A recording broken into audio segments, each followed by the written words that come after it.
Today we're listening to Matthew chapter 27, where Jesus faces the cross and is laid in a guarded tomb. Let's begin. Now, when morning had come, all the chief priests and the elders of the people took counsel against Jesus to put him to death. They bound him, led him away, and delivered him up to Pontius Pilate, the governor. Then Judas, who betrayed him, when he saw that Jesus was condemned, felt remorse, and brought back the 30 pieces of silver to the chief priests and elders, saying, "I have sinned in that I betrayed innocent blood." But they said, "What is that to us? You see to it." He threw down the pieces of silver in the sanctuary and departed. Then he went away and hanged himself. The chief priests took the pieces of silver and said, "It's not lawful to put them into the treasury, since it is the price of blood." They took counsel and bought the potter's field with them to bury strangers in. Therefore that field has been called the field of blood to this day. Then that which was spoken through Jeremiah the prophet was fulfilled, saying, "They took the 30 pieces of silver, the price of him upon whom a price had been set, whom some of the children of Israel priced, and they gave them for the potter's field, as the Lord commanded me." Now Jesus stood before the governor, and the governor asked him, saying, "Are you the king of the Jews?" Jesus said to him, "So you say." When he was accused by the chief priests and elders, he answered nothing. Then Pilate said to him, "Don't you hear how many things they testify against you?" He gave him no answer, not even one word, so that the governor marveled greatly. Now at the feast, the governor was accustomed to release to the multitude one prisoner whom they desired. They had then a notable prisoner called Barabbas. When therefore they were gathered together, Pilate said to them, "Whom do you want me to release to you, Barabbas or Jesus, who is called Christ?" For he knew that because of envy they had delivered him up. While he was sitting on the judgment seat, his wife sent to him, saying, "Have nothing to do with that righteous man, for I have suffered many things today in a dream because of him." But the chief priests and the elders persuaded the multitudes to ask for Barabbas and destroy Jesus. The governor answered them, "Which of the two do you want me to release to you?"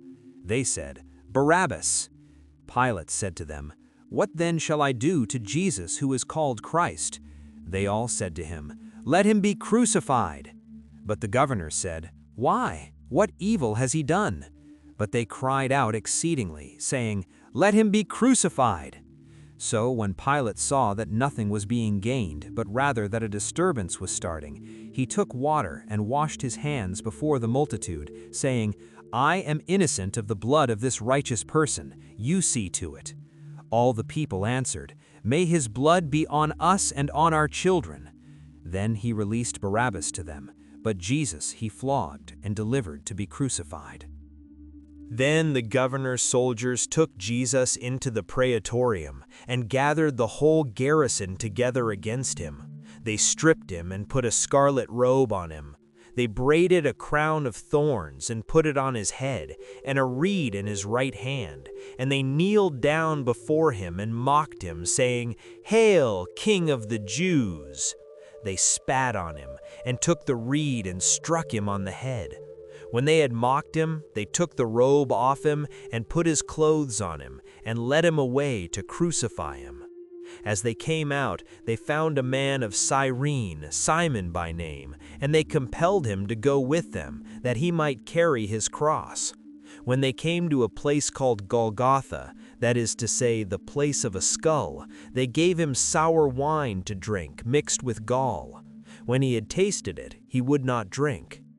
When they had crucified him, they divided his clothing among them, casting lots, and they sat and watched him there. They set up over his head the accusation against him, written, "This is Jesus, the King of the Jews."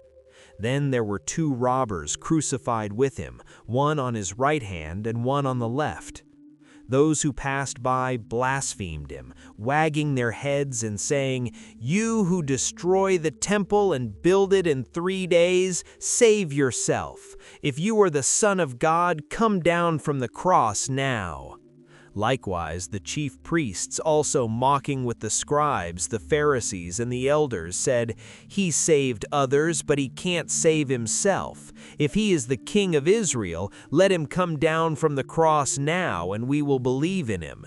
He trusts in God. Let God deliver him now if he wants him, for he said, 'I am the Son of God.'" The robbers also who were crucified with him cast on him the same reproach. Now from the 6th hour there was darkness over all the land until the 9th hour. About the 9th hour Jesus cried with a loud voice, saying, "Eli, Eli, lema sabachthani?" That is, my God, why have you forsaken me?"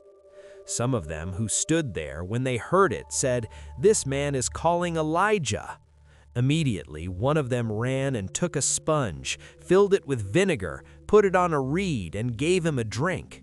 The rest said, "Let him be. Let's see whether Elijah comes to save him." Jesus cried again with a loud voice and yielded up his spirit. Behold, the veil of the temple was torn in two from the top to the bottom. The earth quaked and the rocks were split. The tombs were opened, and many bodies of the saints who had fallen asleep were raised. And coming out of the tombs after his resurrection, they entered into the holy city and appeared to many.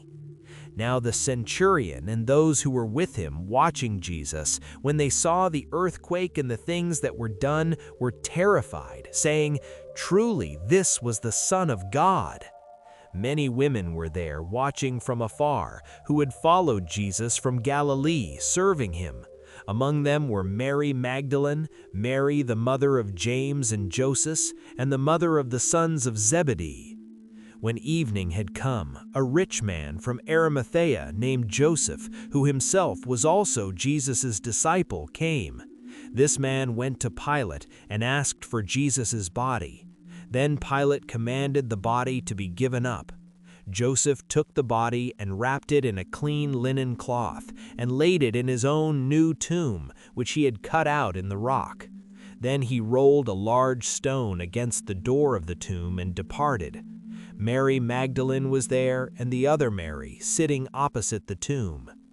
Now on the next day, which was the day after the preparation day, the chief priests and the Pharisees were gathered together to Pilate, saying, "Sir, we remember what that deceiver said while he was still alive. After 3 days I will rise again. Command, therefore, that the tomb be made secure until the 3rd day, lest perhaps his disciples come at night and steal him, and tell the people, 'He is risen from the dead,' and the last deception will be worse than the first." Pilate said to them, "You have a guard. Go, make it as secure as you can." So they went with the guard and made the tomb secure, sealing the stone.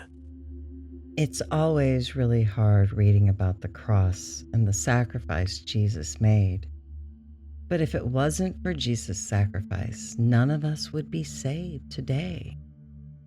I hope you'll join me next week, where the tomb is empty and Jesus has risen, in Matthew chapter 28. Thank you for joining me today. As always, take care. God bless. Bye.